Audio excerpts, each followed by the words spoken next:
Churches and cathedrals. Are they places to worship a deity, or have they another completely different purpose? The amazing architects and builders who designed and erected these stunning feats of engineering and art are sadly not with us anymore, so the real reasons they built these huge edifices will ever remain a mystery.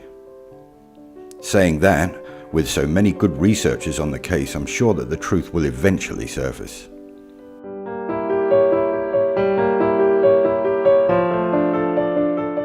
In this video, I will touch on several subjects. My musings are not, and never will be, conclusive evidence of anything.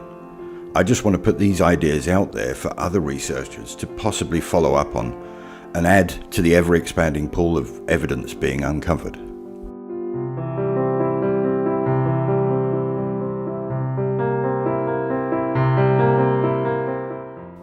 Again, the question is why?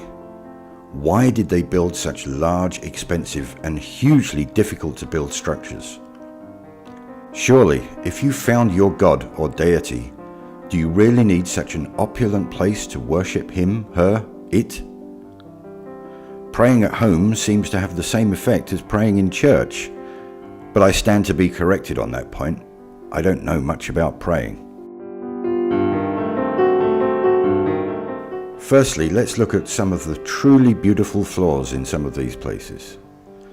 Doesn't it seem a great shame and nonsensical to cover up these intricate flaws with rows of wooden seats?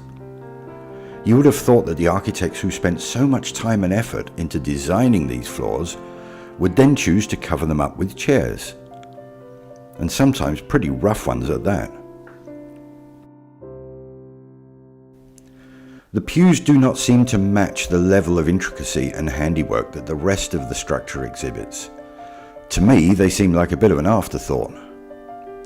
Now, the choir stalls are something totally different. These, to me, were an integral part of the original design. The craftsmanship is unbelievably stunning. They seem to fit in with the original design, whereas the pews do not. So you build a structure of such magnitude and complexity and then put these in it? Something don't feel right here. So let's just surmise that you want to build a place of worship and make sure that as many people as possible can see the main man giving the sermon. So you design it in this shape. You put two wings on that serve no purpose and make it really difficult for people to see. On top of that, you put pillars all over the place so people can't sit there either. Why would you do that? It doesn't make sense.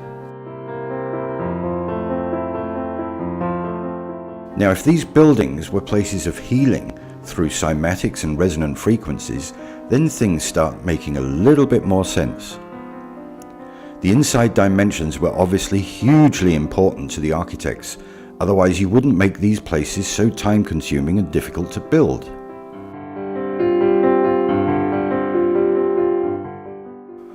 The practice of bricking up windows, seemingly at the time of inception, also doesn't make any sense unless you have to fine-tune the structure after it's finished.